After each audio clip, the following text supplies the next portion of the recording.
Pétur Jakob Pétursson, þú ert mjög sérstakur gestur hjá mér núna í sjókastinu. Ég verða eiginlega hérna að greina frá því strax í upphafi þáttar að við erum tengdir böndum. Við erum tengdir órjúvælegum fjölskylduböndum, þú ert bróðir minn. Það passar. En sko, það þýðir ekkert að kynna þinn bara sem bróðir minn. Þú ert náttúrulega, sko, í grunninn ertu sjómaður. Við erum hálfbræð, þannig að við ólumst ekki upp á sama stað. Þú ert úr Grímsey, hérna bara nyrsta hjara veraldar og þú ert sjómaður, sjávarútvegsfræðingur, búinn að starfa í hvað, örugglega 25 ár pluss í sjávarútvegi, 30 ár, hátt í það. Já. Nú er ég búinn að kynna þinn og nú ætlar þú að taka við. Hver ertu? Hver er ég, sko? Þessi spurning, ég hef fylgst með þessu þáttum hjá þér og haft mjög gaman að það. Ég er, þú veist, það tala skipaperra sem elskar skip og svona og það er sagt með ást, sko. En það er sama með sjávarútveginn, sko. Þannig að ég hef gríðarlegan áhuga á sjávarútveginum og 18 ára þá var ég búinn að flytja 18 sinnum. En ég skilgreina mig sem aðfluttan Grímseying. Það er svona markandi áhrif á bara það sem ég gerir núna í dag, sko. Hvað varstu hérna, sko, af hverju fluttir til Grímseyjar? Þú ert, sko, eini maðurinn fyrir utan foreldræðina sem ég þekki sem að hérna kemur úr Grímsey. Það búið ekki nema 50 til 100 hræður þar, það ekki? Jú, ég held að þessi 30-50, það var 100 manns þegar við vorum hana. Já, hvers vegna fluttuðu þangað og hvað bjóstu lengi í Grímsey? Við fluttum hana, fósturpappi minn, hann er pappi minn, hann kemur inn í þegar ég 3 mánaða, hann Donald, hann tekur við sem skólastjóri og mamma sem leiðbeinandi og þau eru svo hann í 15 ár. Já, þau eru bara alfa og omega í skólanum í Grímsey. Já. Og væntanlega þá líka, sko, hérna örugglega, sko, pósthúsið líka eða eitthvað, þurfti ekki allir að vera með marga hatta þarna? Þú veist, Jú, og hún kom á stofnunina Gallerí Sól sem var svona kaffihúsarna og svo leys og þetta var mjög öflugt félagsstarfana og þurfti allir að taka þátt. Það fekk enginn að vera, það veist, ekki að taka þátt. Nei. Þetta var verið opbáslega busy. Hvernig var að alast upp sem barn í Grímsey á svona einangröðum stað? Sko, ég kemur þetta, þú veist, við vorum þetta, fyrstu ára mín voru 10 ár með búð á Laugaveginum. Okay. Ég elst upp þar sko, á Laugaveginum og í bara 101. Já. Tökum 2 ár svo þarna í Hollandi, komum svo heim og 1 ár á Súðavík og þar voru einmitt skólastjóri og svo fóru þarna í Grímsey en það, sko, þegar ég kem hann inn þá er ég að fara í 8. bekk og 8. bekkur er ekki kendur í Grímsey. Nei. Og þá var ég sendur í heimavistarskóla í Svarfaðardal. Já, ok. Þannig að maður er svona semifluttur að heiman 13 ára gamall. Já. Kemur einu svona önn í heimsókn. Af langa helgi og svo bara þetta jólin. Þannig að þú varst í heimavistarskóla inn á Dalvík eða? Já. Hérna, þegar ég kom í ferminguna þína út í Grímsey, þá man ég eftir því að, sko, þá var ég alveg heillaður af bátunum sem voru þar. Og ákvað það bara því ég sá hérna, við flugum út í Grímsey, sko, en við fórum í siglingu eitthvað eftir miðdegi þarna og ég er, sko, 7-8 ára gamall og ég heillaðist að þessum bát sem var á bryggjunum sem við vorum að fara bara í svona einhverja skemmtisiglingu og ég byrjaði að tala við skipstjórann. Þetta var ábyggilega, sko, pínulítið rúf en mér fannst þetta að vera stórt skip og ég spurði hann strax hvort að ég mætti ekki fá vinnu hjá honum á sjó, sko. Og jú, hérna, þú kemur hérna bara þegar þú ert orðinn 13 ára gamall, þá kemur til mín. En svo náttúrulega lögðu við úr höfn og ég var strax sjóveikur og var neðan þilja bara allan þennan túr. Þannig að, en hvernig var það hjá þér? Þú hefur væntanlega byrjað að sækja sjóinn í Grímsey, ungur maður, á kannski þessum bát? Já, sko, ég 13 ára í Saltfisnum, 14 ára séum úthald í að stokka upp. Já. Og hafði 14 ára gamall þá hafði ég 2-föld mánaðarlaun, sko, kennara, vann eins og brjálæðingur, ég var svo peningagráður og hafði bara gaman að þessu og mann var treyst fyrir þessu og maður vann líka, sko, 10-14 tíma á dag, 6-7 daga vikunar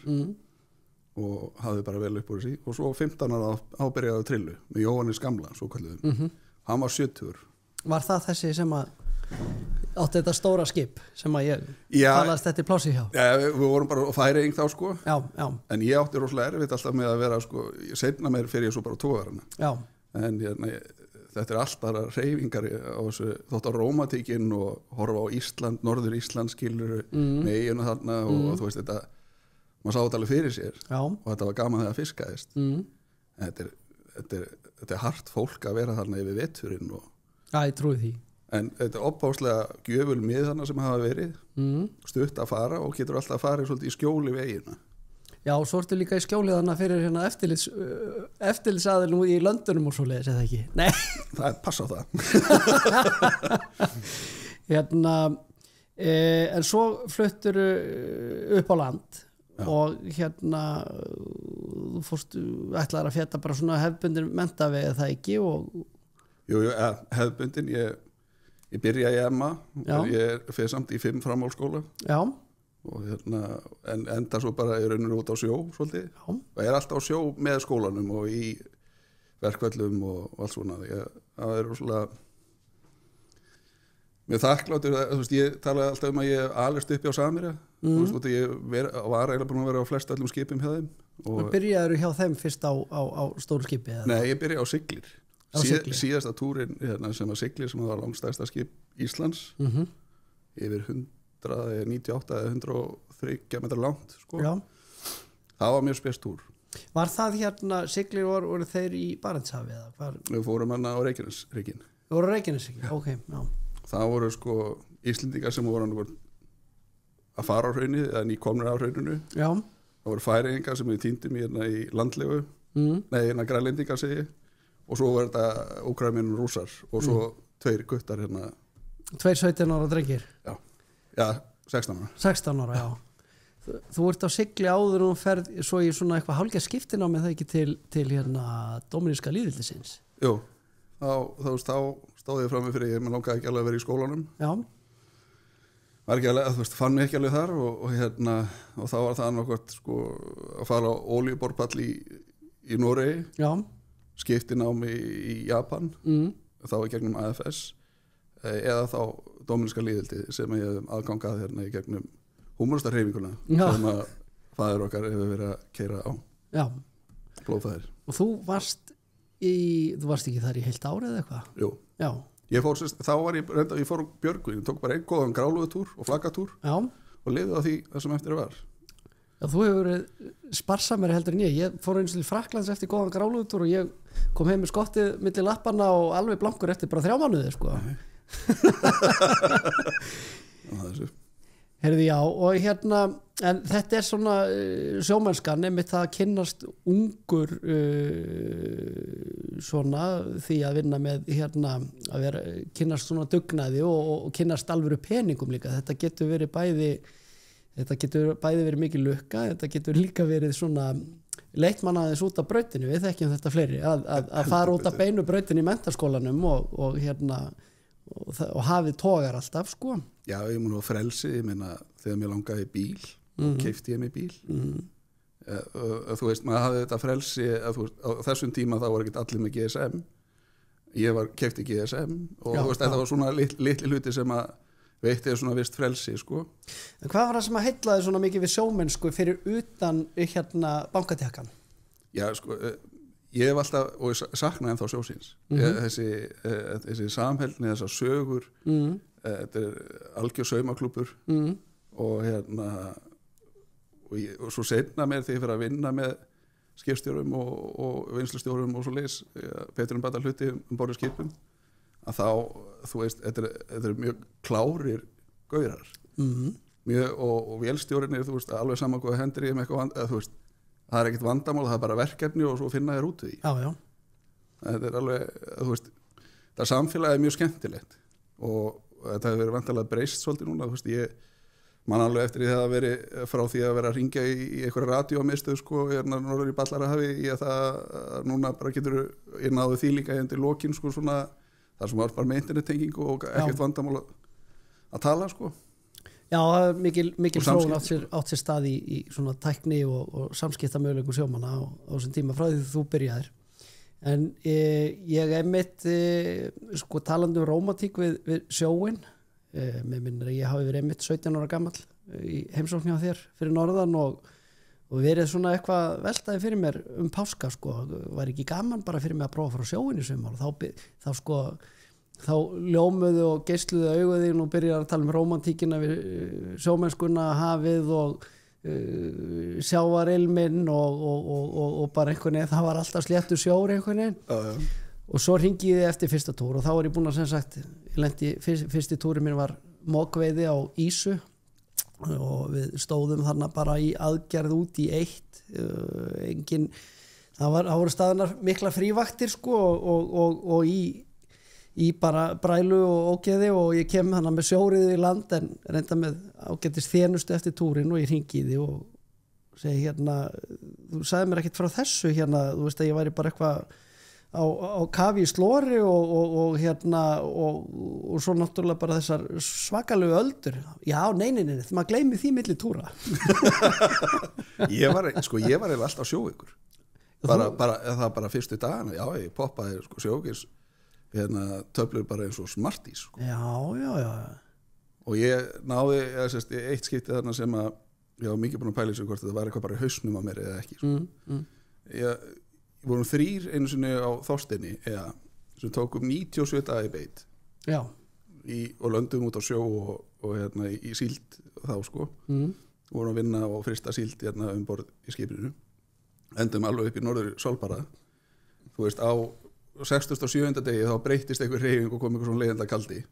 þá bara ældi ég og held svo áfram að vinna þú veist það sagði mig, þú veist þetta það bara eitthvað í hausnum en samt þetta skána eitthvað svona aðeins með árunum sko en ég var alltaf samt svona viðkvæmi fyrir þessu sko Já, en þetta er hérna bara merkjum mikla hörku að vera sjóveikur en kingja samt bara ælun og klára gigið Já það er það en hérna þú sko öfugt í marga sem að svona þú veist eru fara hérna út á þar sem hætta í menntaskóla fara út á sjó og annarkvort bara festa sig á skipi eða þá fara seinna og gera eitthvað allt annað að því að fengu leið á því að vera út á sjó eða hvað nú er þá ákveður þú einhver tíman eða ekki gerir upp við því að bara mennta þig innan þessa geira eða ekki eða hvernig þróaðist það þú? Sko ég kom með 1 eða 2 börnana allir sé ekki 26 ára eitthvað slegist 26 og þá stendi ég svona frammi fyrir sko, þú veist, ætla ég að vera á sjó og ef ég ætla að vera á sjó af hverju ferð þá ekki stýrimannaskóla þá sko. Þú veist að reyna að hækka þinn hlut eða ef þú ætlar að hvort vera annar bara að gera þetta þá var annarkvæmt að fara á sjó að stýrimaður eða fara í sjávarútvegsfræðina vegna svo gast fara inn á 25 ára reglunni ég var búin að vera stúdent í öllu, nánast öllu en var ekki stúdent eftir þessa 5 framhaldsskóla göngu mína og búin að prófa smiðin og allan anskotan sko.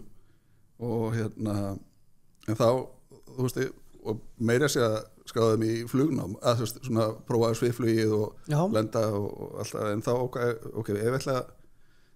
vera áfram í sjávarútveginum þá langaði mig bara að vera yfir skipstjórn, eða þú veist langaði mig að vera útgerðarstjóri, ég sá það svona í rómans þá fór ég mjög metnað fylgtu 26 ára manni Já, þú veist, ef ég ætlar að vera aðeins og annar borð, þá bara all in. Og þá skráður í sjávarútvegsfræðin á Akureyri. Já. Hvernig var það nám? Það var rosalega gott nám. Þetta voru svona minnsti árgangurinn hana. Enduðum bara svona 2 sem útskriðumst hana. Seint og síðan mér ég, sko, ég var svo ráðinn áður í kláraði. Já. En þetta nám, sko, var mjög fjölbreytt að því litum til að þú varst að taka, sko, raungreinar. Þú varst að taka viðskiptafræðina og svo varst að taka sjávarútveginn. Þannig að þetta gaf þér svona góðan ferskur að það sem ég þurfti að takast á við hinga til sko. Þetta er nám sem að bjóði vel sem sagt fyrir störfina sjávarútvegs. Já, mjög svo. Þannig að þetta er ekki eftir þetta er ekki diet nám þessi sjávarútvegsfræði. Nei, og það er ég maður hvort það er 50-60% fall sem var þarna 70 og það hafa alltaf verið sko, þú veist að það er mjög fljótt köttað. Já, það er mikla kröfu líka. Já. Hérna á einhverju tímapunkti þá man ég eftir að því það var svo gaman að tala sveiflur í sjávarútvegi og oft þegar verið að tala sko verið að varpa fram einhverju launatölum á sjó, þá var alltaf sýnt hérna bara jaðatilfellin þeir sem eru með langhæsta kaupið og þar að leiðandi eigum við ekki að hafa neinir að samúð með þeim í kjarabarátt og eitthvað svona en það eru mikla sveiflur í þessu og ég ef ég man rétt þá fórstu á Aðalstein Jónsson á einhverju tímabili þegar það var svo erfitt að manna hreinlega skipið það ekki, þetta mikla afla skip. Já, nei, sko, það var þannig, sko, ég í námi þá. Já. Og Samir á þeim tíma bara með 1 skip í rekstri sem var Vilhelm sem var uppsjávar og það var að gefa mestu tekjunar. Okay. Og ég hef bara þennan takmarkaða tímarama yfir sumarið þess að afla sem mestu tekjunar. Og þá hringi ég bara í allar útgerðir, bara cold call og þannig hittir þá ég að tala við Gretar skipstjóra á Hólmaborginni og hann rétti með síman og það þeir voru okkur fundið með Daða og Daði var bara sem var skipstjóra á Alanum já, og núna útgerðarstjóri á Eskju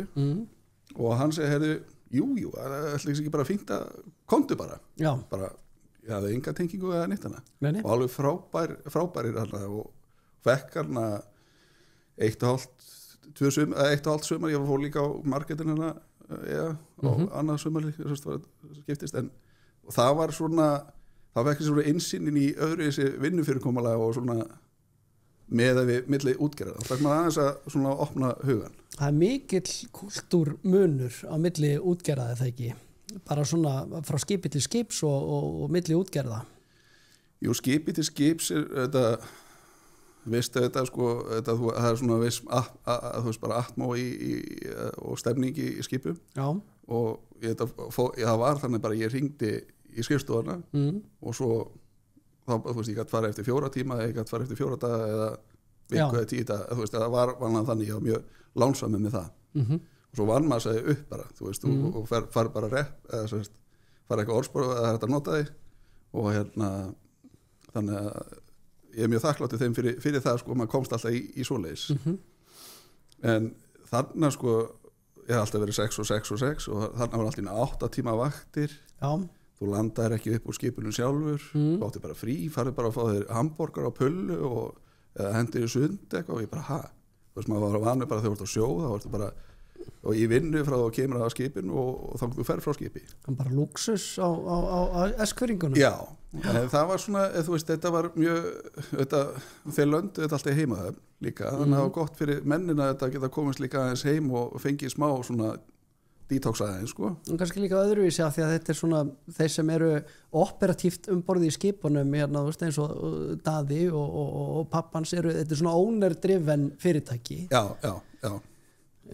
þeir voru sjálfur út á sjó hérna eigendunir okay. En þeir voru samt eins og ég sá það ég man alltaf mjög vel að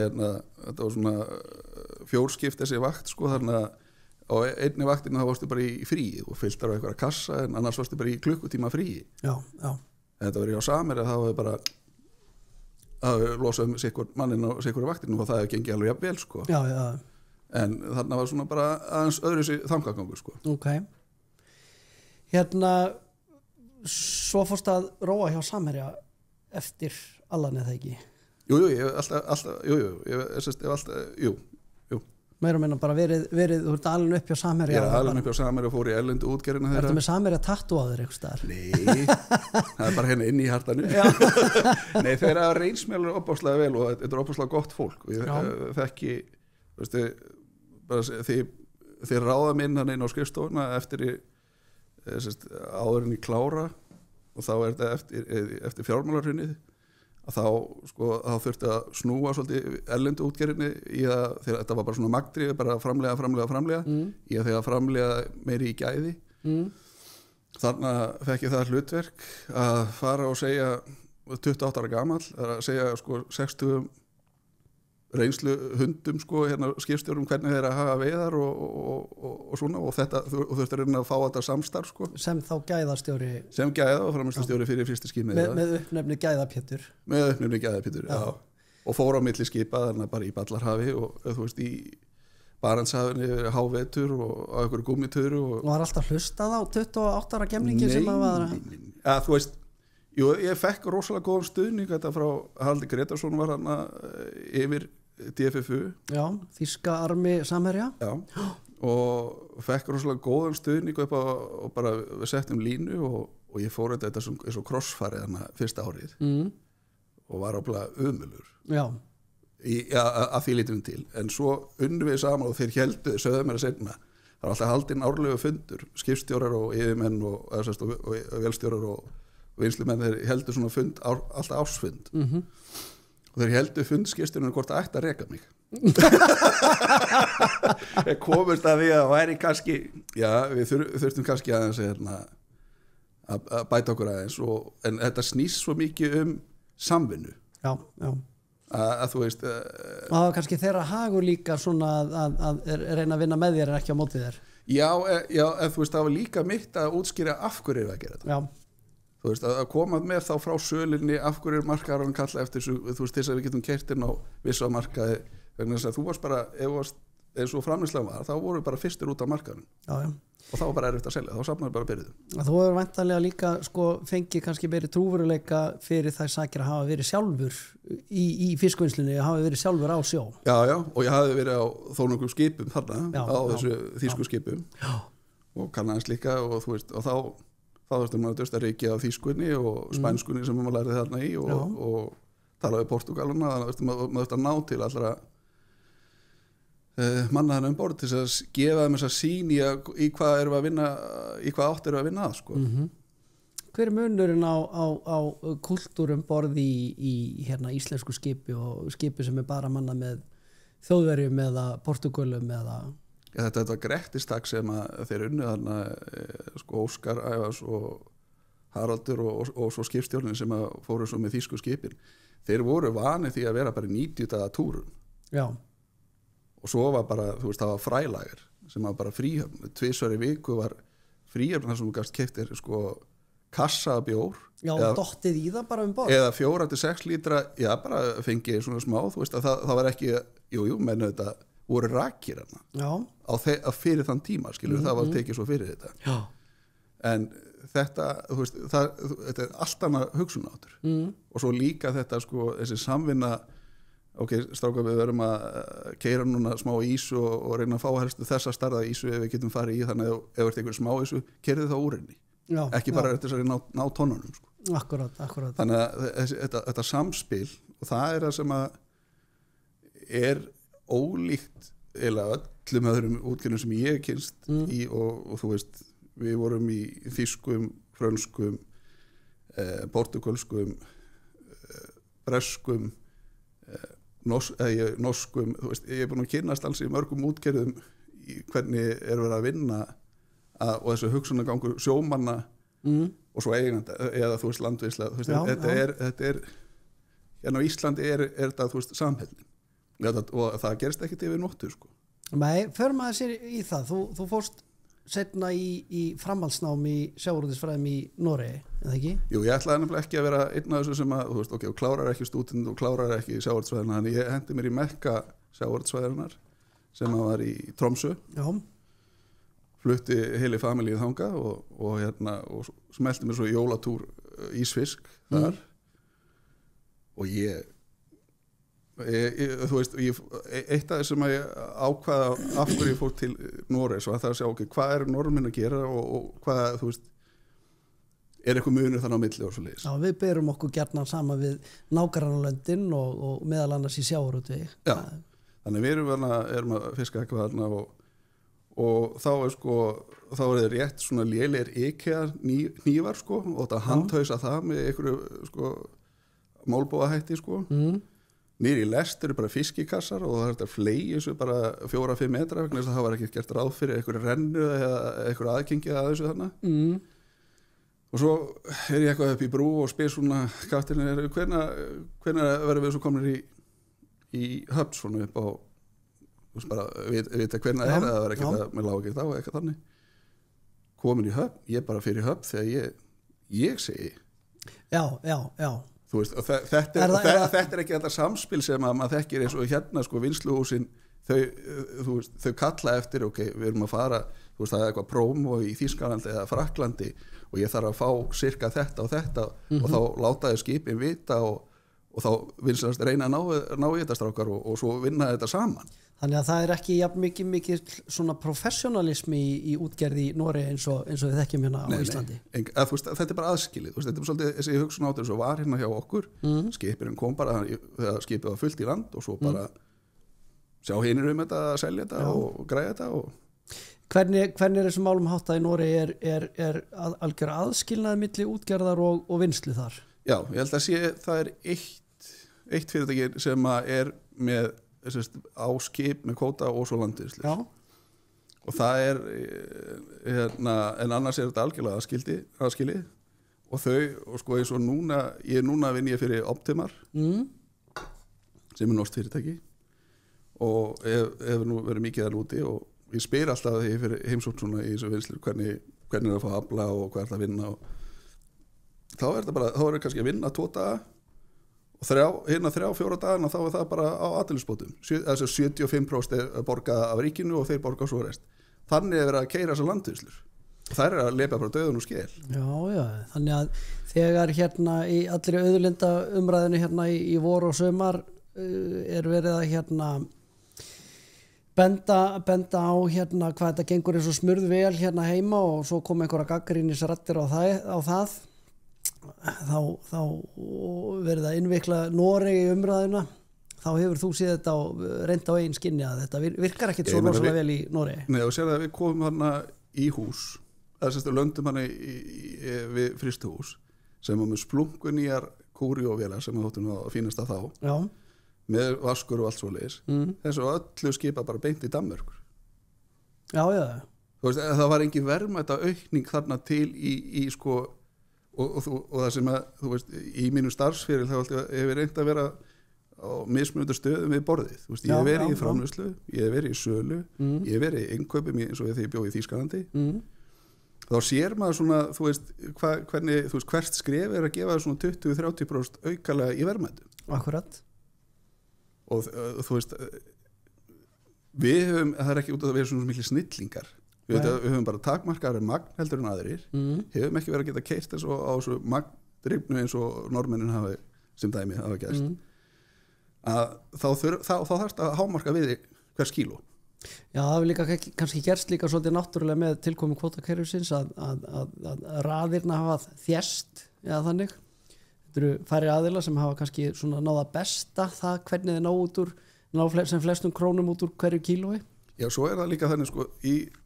þegar eitthvað minkar, eða kaka minkar eins og kvótaskerring og svoleiðis, þá er bara 20 stöðinni þú ert með eitthvað þak þar sem þú þarft til að bara vera að breyka í vinna eða sem ert á nullinu og helst þetta í profit ef að komi undir það þak þar sem ert bara ekki með magnið þá er bara 20 stöðinni, það er náttúrulega seluru eða þú kaupir og þetta er þessu þróun sem hefur gerst eins og ég upplýði hana heima Já, dráhugavert og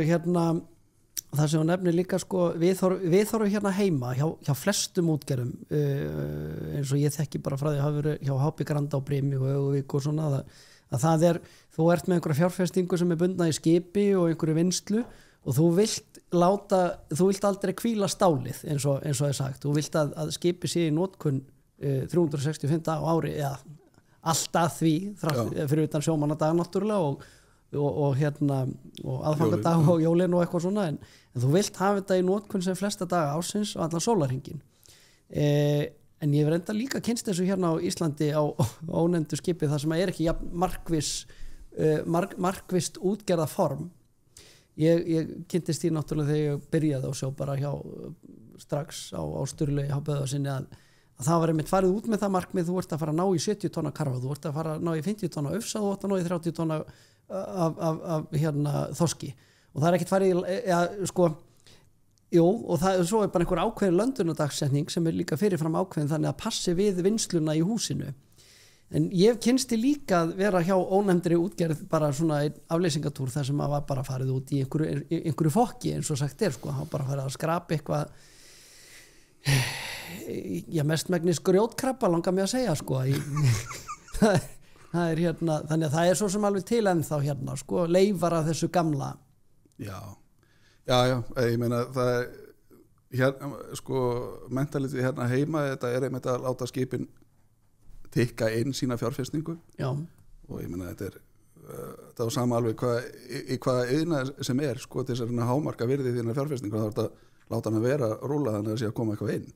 og vilt fá kasslóðið þannig Já, en þú óskabarn Samherja Þú varst að vinna hjá Samherja þegar það voru alls konar umdeild mál í gangi hjá Samherja. Það var þetta Namibíu vesen og skattaransókn og eitthvað svona. Hvernig var stemningin í fyrirtækinu? Ég var ekki að Namibíu sko, en það skal ég segja þegar Seðlabankinn kemur inn, þá ég í Frakklandi og sko tíminn og orkan sem að hefði getað komið bara fram í samtali eins og ég upplýða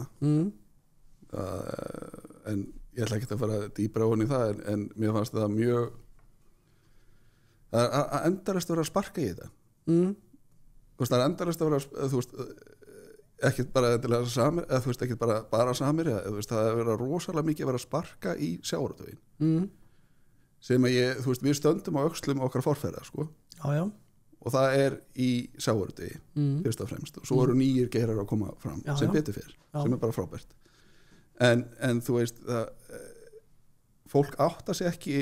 alveg á, þú veist nú ég sölustjóri fyrir Optimar í Asíu og veist, í Kóreu og Japan og Kína og ég var 3 ár líka í Rússlandi þannig maður er búin að sjá ímislegt í þú veist, búin að taka svo Suður-Ameríkuna og Norður-Ameríkuna maður er búin að sjá ímislegt í þessum gera við erum opbáslega framlega við erum Samsung, sko eins og Kóreu hefur sitt Samsung, þá er það hátækni innarinn og verðmætasköpunin okkar í sjávarútvegi og fólk átta sig eða þú veist þetta ekki gallalust kerfi sem að vera með þegar kemur á kvótakerfinu og svoleiðis það erfitt fyrir nýja menn að komast þar inn þú veist, bara en já, það er kannski svona leiðilegasti þröskuldurinn það er leiðilegasti þröskuldurinn sem ég myndi að segja en það sama má segja líka vantarlega bændur mjólkubú og allt svoleiðis eða það stofna tryggingafélag eða hvað sem sko en þú veist, en af öllum þessum sjávarútvegum sem ég hef verið þá þetta eini sem ekki ríkis styrtur já, það íslenski sjávarútvegurinn þú veist, sem dæmi núna vinn ég sem hátækni gera að selja vinnslubúnað já í Noregi þá hafa búið upp á sko kókopöps vexti á vegum sem norska ríki býður sem svona útflutningsráð og hjálpi innaðinn þetta í Noregi svona og þetta á Spáni svona þar sem þeir bara græja fárlega góða fjármögnun á þetta sem að þú veist, við höfum ekki en samt erum við að skapa fyrirtæki eins og Sky 3X var eins og Kapper eins og Marel og fleiri fyrirtæki sem að hérna heima og þetta eru samt að keppa við úti sko. Þetta svona steinnir hlaupa sko og hinn fær sko gúmmítútur Það stundum talað að grísa á eitthvað að það sé svona heppni en svo það að svína á einhverjum og það bara að vera með almenn leiðindi ég skil ekki þessu skilur þú það? Hafðu heppnina með þér alla 50 daga Happdrætti DAS Af hverju ætli við höfum þróast út í þetta að vera Samsung norðursins, af hverju varð Ísland svona ofboðslega framalega þegar kemur að því að hanna og smíða fiskvinnsluvélar og flæðilínur og alls konar tækni sem kemur sjávarútvegi vinnslum og veiði og maður nefnir náttúrulega hampiðuna líka sko, gríðarlega öflugt fyrirtæki á heimsvísu sko sko neyðinkennin naktir konu að spinna sko, þú veist, við erum með takmarkað magn svo eru menn að reyna besta hlutina svo eru menn að reyna að þróa markaði Er þetta kannski líka fjárfestingu sjávarútvegs í þessum fyrirtækjum? Jú, það er nefnilega máli sko. Þetta ekki bara og sérst með einhverja hátækni eða sérst einhverja verkfræðinga eða einhverja Georg Gírlösa sem langar að finna upp einhverja hluti Þetta alltaf samstarfa milli útgerðar þannig að þeir koma mér finnst vera eitthvað þörf hérna á einhverju bestun í minni framleiðslu og það bara út í gegn það ekki, og ennþá núna í dag þegar ég kem með eitthvað, þá ég ekki bara ég að koma með mína hugmynd ég þarf að heyra hans sín og svo reynir að tvinna hana saman með að þú veist, taka í hluti hérna og þaðan og geta komið með eitthvað þess að hans sín verða veruleika sko. Þetta er Grímseyjar elementið að þurfa að geta sett á sig marga hatta sko, að þetta kannski sprettur upp úr því hvað við erum með fátt fólk líka hérna. Ja, ekki spurning sko. Og þá hefur sprottið upp úr okkar atvinnulífi svona mikil gróska. Já, þetta er skemmtilegt. En er eitthvað sem þú séð erlendi sem að þú telur að við mættum læra af öðrum af sjávarútvegi í Noregi eða Færeyjum eða Frakklandi eða hvar sem þú hefur verið? Sko, núna erum við að byrja í þessu eldi sko, sjávarútvegur er ekki bara viltu fiskur, þannig að við erum að fá þekkingu hérna inn sko. Við reyndum þetta þegar við vorum að reyna bara svolítið sjálfir. Já. Það er helviti sprekka sko. Þetta verður mjög spennandi tíma framöndan en við erum samt enn aftur Samherji, þótt ég koma inn á það en landeldi og Samherji og laxi fyrir 1,5 ára síðan voru stærsti laxaframleiðendur í heiminum í magni og það er 1,5 ára síðan sko. Samt sko, ertu búin að það er búið að poppa upp svona það byrð landeldis stöði hérna í Flórida Atlantic Sapphire og þú veist að ýmislega svona bólur sem poppa upp. Já. En þú veist við erum eftir að held ég að sigla ansi framalega þarna þegar kemur að landeldi sko. En svona úti þessum að markastarfi þetta og samvinna í markastarfi það Noregur er alveg til fyrirmynda með það en það fá þeir mikla peninga þar inn norska sjómannsráði og hérna sem að er bara í að pumpa og hafa búið til þessa stemningu sem er núna í kringu laxina sem að hugsa lax og hugsa sushi sko. Já. Og þannig að þeir eru helviti framalega þar. Þú veist, hérna eru menn svolítið meira í sínu horni með sitt merki en ég upplifði þetta eins og því ég var að vinna fyrir Deutsche See sem er stærsti fiskframleiðandinn í Þýskalandi var innkaupastjóri þar fyrir Skandinavíu að sko þegar fiskurinn er kominn þangað á meginlandi þá er þetta bara er þetta íslensku fiskur eða er þetta norsku fiskur. Já. Það var ekki er þetta vísisfiskur, er þetta fisk, er þetta brim. Nei. Það er þetta íslenskur og það er held ég sem að við getum gert betur þar og við þurfum að passa okkur líka með þetta með laxinn sko. Þú veist að ég var einn af fyrstu til að flytja inn lax frá Arnarlax inn til Þýskalands. Já. Og var með yfirkokk Hótel Adilon sem var að elda ofan í Obama og svona og hann bara, þú veist, ég vil fá þennan fisk. Já. Þú veist, og þá maður stolti var alveg bara, yes! Já. Bara sem bara, þú veist, Íslendingur, sko. Já. Þannig að, þú veist, það er margt hægt að gera. Skemmtilegt sem hún nefnir með hérna, með merkin, Vísiskassana eða Þorbjarnarkassana eða hvaða nú er. Ég vann í 2 ár hjá Iceland Seafood og sem er sölufyrirtæki sjávarafurða og mér telst til að ég hafi farið á 6 mismunandi ráðstefnur og málþing sem að fjöllu sameiginlegt markaðsátak íslenskra sjávarútvegsfyrirtækja og þetta var nú yfirleitt alltaf sama formúlan sko, það kom einhver svona markaðsspútnik frá Englandi eða frá Noregi eða Bandaríkjunum eða eitthvað svona og hélt einhver rosalega peppræðu það hvernig hægt var að markasetja íslenskan fisk svona með sama hætti og norðmenn norðmenn setja minni með 1% eða eitthvað svolítið söluvirði hérna allara laxafurða í sameiginlegt logo, sameiginlegt markaðsstarf og það voru allir rosalega upprifnir á þessum fundum og málþingur sem að ég var á undir áhrifum þessara markaðsspútninga en það endaði alltaf eins það endaði alltaf á því að fólk klappaði og fekk sér einhverja snittur og svona og sagði og svo möldur allir í gaupnum sér já hver á nú að fara að borga fyrir þetta og já minn kaupandi út í húl hann þekki nú alveg mína kassa sko sem er alveg rétt líka sko þú veist þú veist við fórum úr því að pólskip hérna var ekki fræðilegt að setja það inn á fish and chips en á endanum eftir 3 ára eitthvað svolítið það var sko the hipster fish and chips þeir vildu bara pólska kassan sko þannig að kassin þetta hefur vissa merkingu getur alveg í svona en í stóru myndinni þá þetta ekki þegar þú ert að prómóa inn á einhverja súpermarkaði eða eitthvað svoleiðis, þá það ekki kassamerkin sko, þá það íslenski fáninn eða norski fáninn eða færiski fáninn. Það það sem ég velti fyrir mig sko, eins og samtök fyrirtækja í sjávarútvegi, nú alveg sko, það eru mörg ár síðan ég sá síðast hvaða fjármagni þeir hafa úr að móða á ári, en það geigvænlega mikið sko, sem að rekstur SFS á ársgrundvelli í lobbyisma fyrst og fremst, og einhverja tölfræði og eitthvað svona sem tengist mestum megnis lobbyisma og einhverja hagsmunabaráttu. Af hverju væri ekki til dæmis bara ráða eitthvað þessu púðri, eitthvað þessari orku og fjármunum færi í svona að markasetja íslenskan fisk til þess að reyna að standa framar öðrum fiski. Jú, Íslandsstofa þetta að gera sér besta svona með því fjármagni held ég sem að þeir hafa bara svo mörg önnur verkefni. Þau hafa svo mörg önnur verkefni og þetta eru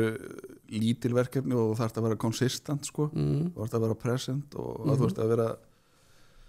þannig að ég held að það tækifæri hjá okkur upp á svona að skapa okkur og sérstaklega núna þegar kemur laxinum, ég held að við verðum að passa rosalega vel upp á þetta hvað við sendum frá okkur sko, eins og þeir eru með mjög stífa reglur í Noregi að senda bara príma gæði og þeir sem er eitthvað sem að sérst eitthvað á fisknum eða eitthvað svoleiðis og svo vil ég taka aðeins fram hérna það er ekki hagur neins fiskalanda að hans fiskur sé eitthvað sko skemmtur eða skattaður eða líður illa eða eitthvað svoleiðis. Ef fisk líður vel þá vex hann vel. Það er ekkert hagur þessara sko þessa akvakultúr sinna heima það er einmitt að vera að sparka í þá þú veist mér finnst þetta svo borðliggjandi það er ekkert hagur að dýrinu líði illa. Nei það er náttúrulega kannski held ég það vext á verð þú fær kannski þá jafnvel verð fyrir það þú veist, þetta er ekki þeirra hagur. Nei, ég held að sé líka lítill minnihluti sem að kannski með einhverjar mótbárur við fiskeldi á þessum grundvelli. Fólk kannski það sárnar fólki meira að minna verði eftir í landinu, að það sé of mikið erlent eignarhald og eitthvað svona í fiskeldi á Íslandi. Við þurftum bara að sækja þessa þekkingu líka. Ég bara mjög þakkláttur fyrir að fengum þessa þekkingu. Við vorum búin að reyna hitt og þurftum líka sterka bakhjarla til þess að byggja þetta upp. Þetta er gríðarleg fjárfesting. Það má segja að þú veist í hvort sem í landeldi og Kínverjar og svo hlupum við einu annað. Þeir eru að byggja sko 250 metra skip, 45 metra breitt, taka 3.300 tonna laxi, svo bara siglir þið út. En til þess að fara í þessu 10.000 tonna þá þetta alltaf 210 til 240 milljónir dollara sem það kostar að hvort sem í landvislu, hvort þú byggja hérna eitthvað landeldi eða út í heimi eða þessi 3 skip í sambandi. Akkurat. Já, þetta en sko nú ertu búin að starfa síðustu ár mestmegnis í tæknifyrirtækjum í sjávarútvegi. Þú varst hjá Skaganum 3X, Héðni og ert núna hjá Optimar. Hvað gerir Optimar? Upp úr hverju það fyrirtæki sprottið? Optimar þú veist, það var rætur að rekja til 1919 og það sko rauninu þeirra skæin svona til þess að fyrir fólk til þess að átta sig á því. Þeirra hverra? Normanna og Kaldbakur kaupið þetta núna í mars á síðast ári. Já, þannig þetta er orðið samherja fyrirtæki. Ég er komin aftur heim. Nei, þú veist, það er, þú veist, ég er mjög þarna var fjárfestingarsjóður sem að, þú veist, 250 ára gamall fjölskyldi fjárfestingarsjóður sem að önnur stærsta eignin þeirra var einhver dýnuframleiðandi. Þú veist, það var bara búið að tapa peningum. Þú þarft að vera með menn sem að skilja geiran og það sem á getur verið að byggja upp og hann Siggi Óla sem að var yfir fisknum hjá Marel og til þess að útskýra fyrir fólk hvað þú veist, þessi skæin eða þá Optimar þá sérstaklega hvað það? Það við látum sko Marel líta vel út, við tökum það fyrir og eftir.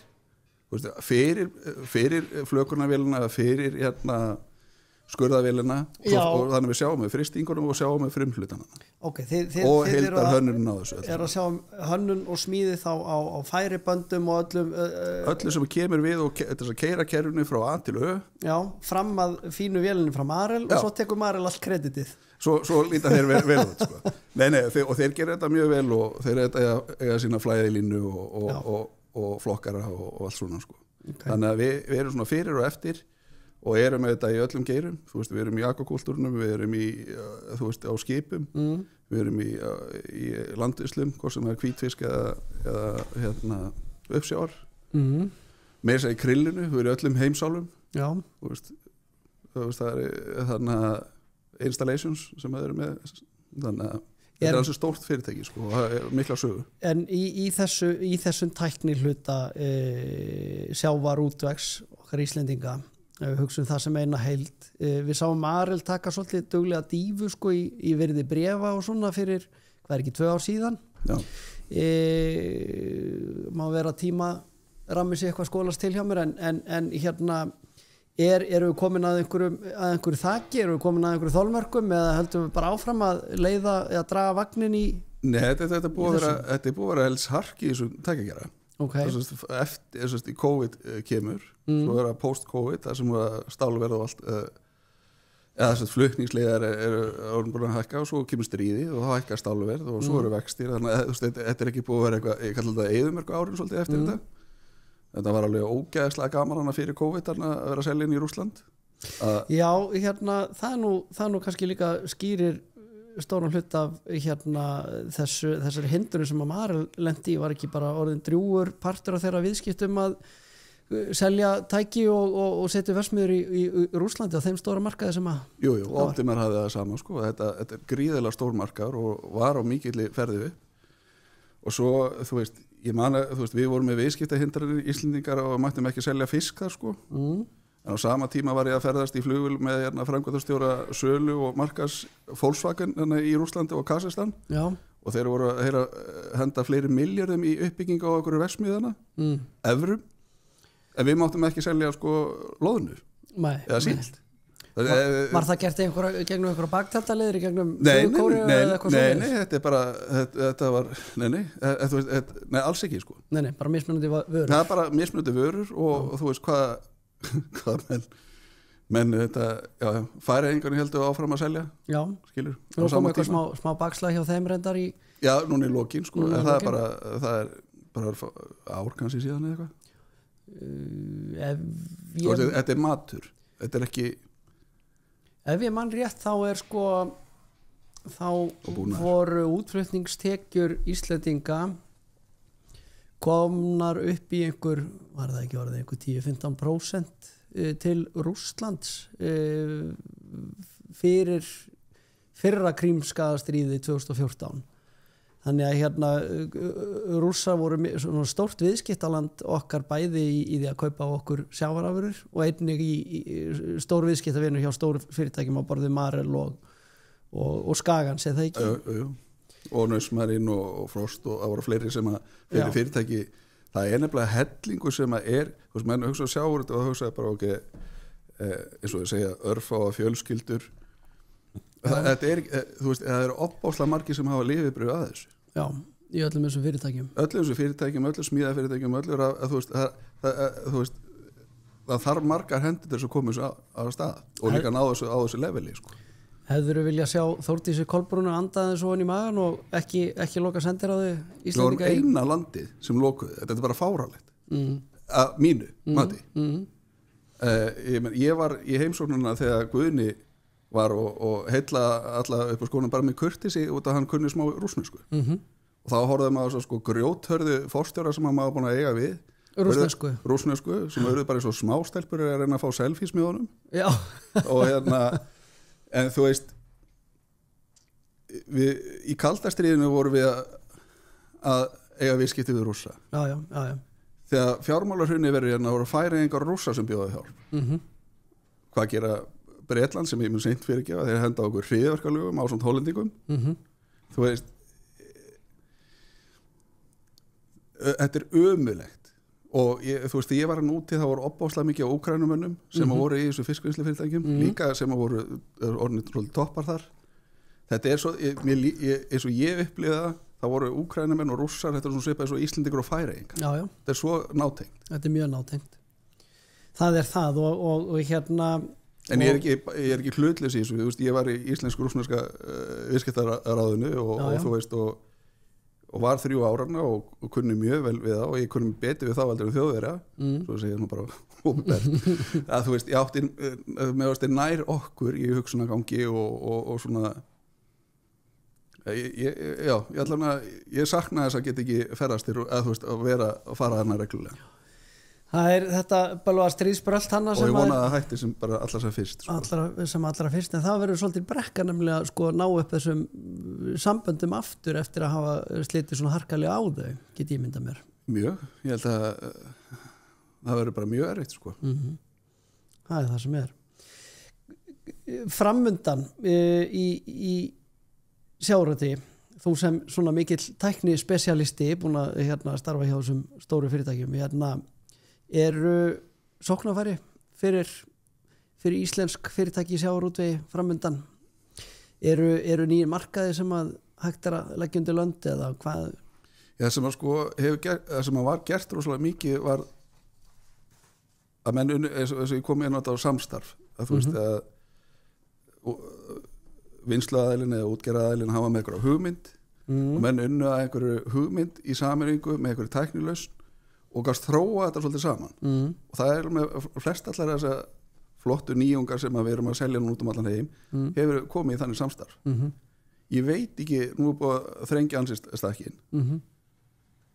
með að sparka þennu aftur í þú veist, reyna að sækja þú veist, þetta þetta svo breiður rass að sparki já, hann það en ég hvernig en samt sko það mun vera aðhald í þessu og það mun vera breytingar ég held að muni í framhaldinu verður ennþá meiri samþjöppun þú veist annars þú veist, spyrum verður tækifæri fyrir tækni fyrirtæki þú veist, þetta hefur alltaf verið með út að vinna með mönnum á heimamarkaði þar sem getur þróa hlutina svolítið í nánu samstarfi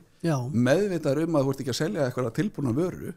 heldur að menna að vinna einhverju saman til þess að betur bæta bæði honum og svo fæ ég vöru sem ég get komið líka lengra út svo áfram svona win-win fyrir báða aðila það lýsa eiginlega samstarfinu milli Hampiðunar og HB Granda á sínum tíma þar sem að vera að þróa veiðarfæri sem að eru sko kannski ómöguleg þegar mæta borð og svo tekið eitthvað annað í næsta túr en tvíkað borð og svo endanum þá ertu komið með góða vöru sem hægt að selja öðrum þjóðum sko. Og þetta minn ég held ég bara verulega úr því miður við erum opbáslega framalega en svo þetta, þú veist, maður búin að vera líka í fiskimilinu og það er ekki, þú veist, sexy ef maður heyri fiskimil og lýsi það ferlega mikil og tækni sem í því og hægt að sækja mikið þar að í betrumbættum í orkusparnaði og svoleiðis og þarna erum við ekki að tala um eitthvað litla tölur Já, er líka hægt að sækja eins og í mjöli og hvernig við vinnum afurður úr kolmunna til dæmis er hægt að gera meira úr hverju kílói? Já, ég meina að þú þarft að þróa markaði ég meina frakklarsmarkaði var ekki til á einni nóttu menn komaði inn fóru vantarlega með eitthvað sem ágættu kannski selt betur í fish and chips frósið sko en byggja upp markaðin að þú veist en þú þarft að hafa þetta fjármagn fyrir sem þú þarft að hafa þetta þennan breiða rass til þess að geta farið þessi skref og búið til þessa markaði en ef þessi breiði rass ekki til staðar og hann bara skinni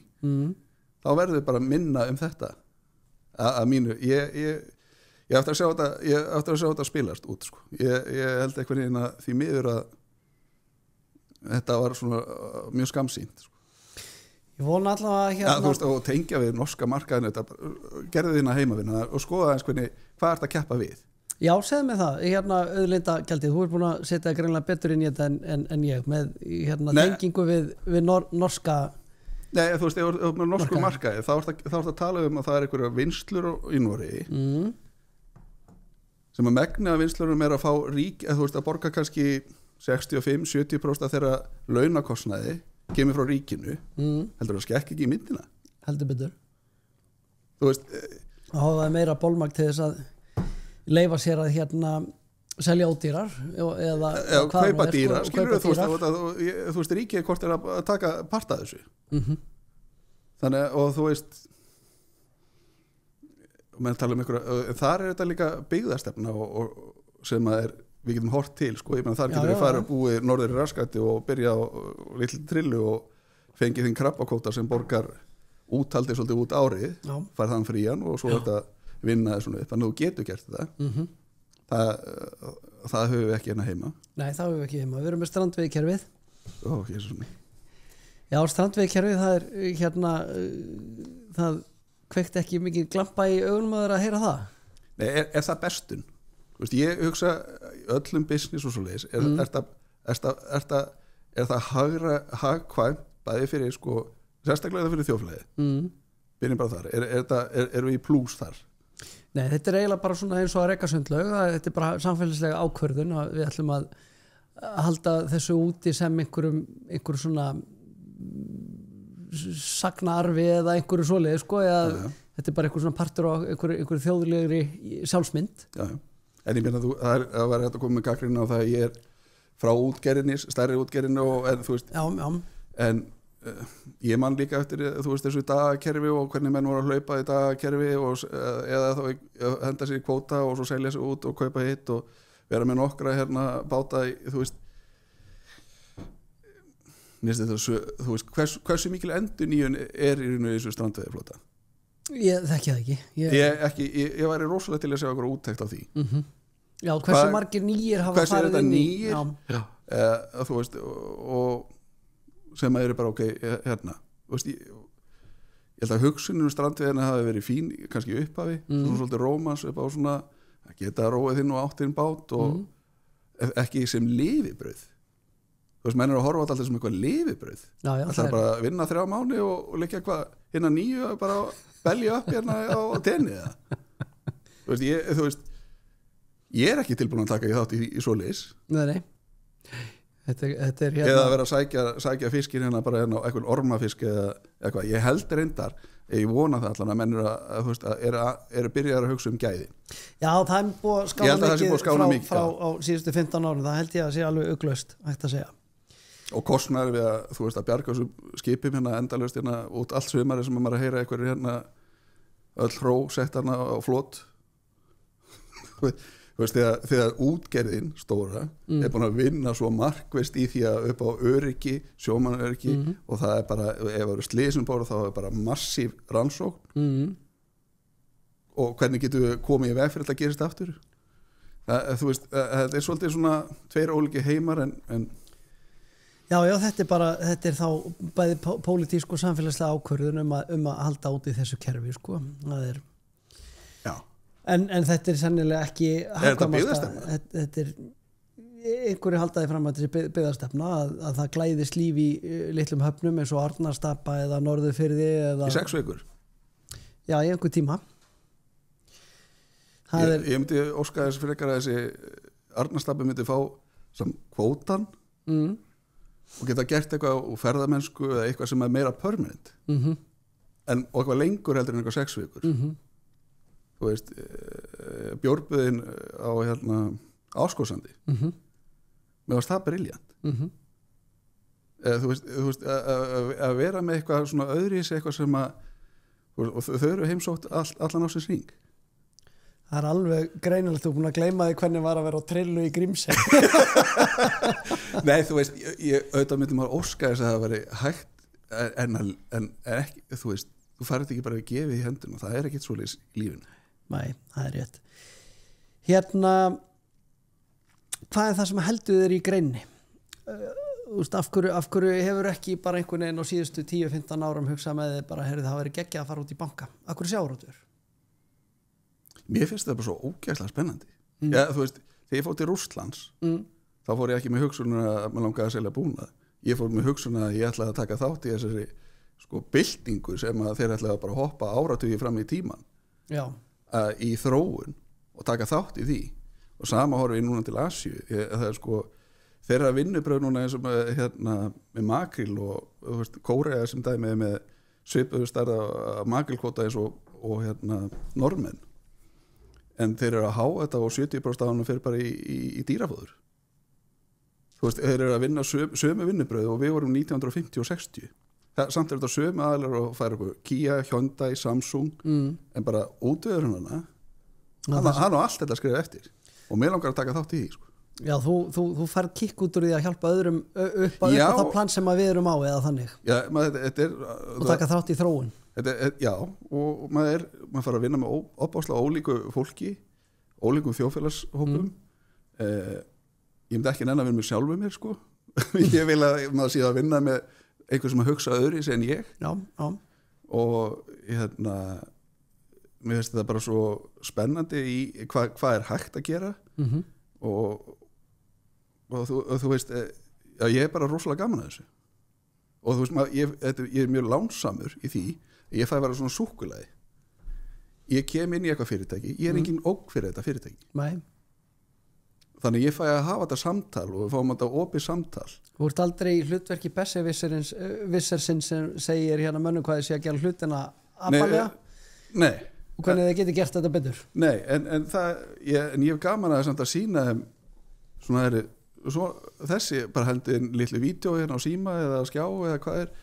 svona að vera að vinna alltaf svona hvernig finnst þér þetta en besserwisserinn gengur hann fyrir ansi stutt hann fyrir stutt Er eitthvað sem að kemur þér ennþá óvart svona í þínum störfum innan sjávarútvegs eftir þessi 25 ár pluss í greininni Það er alltaf þróun Já. og það verður þróun áfram núna það verður þróun alveg sama hvaða krummaskuð þú ert að koma í á heimsvísu það er allar lendi í sömu vandræðum það er erfitt að fá fólk það er dýrt að hafa fólk þannig að verður meiri svona sjálfvirkni þörf og svo þú veist þannig að það er hægt að bæta hansi á mörgum stöðum sem að þetta tvíka öllítið hlutina sem að gera það svona aðeins betra og betri nýtingu og vera einmitt hugsa hvert kíló hvernig get ég maximæsa hvert kíló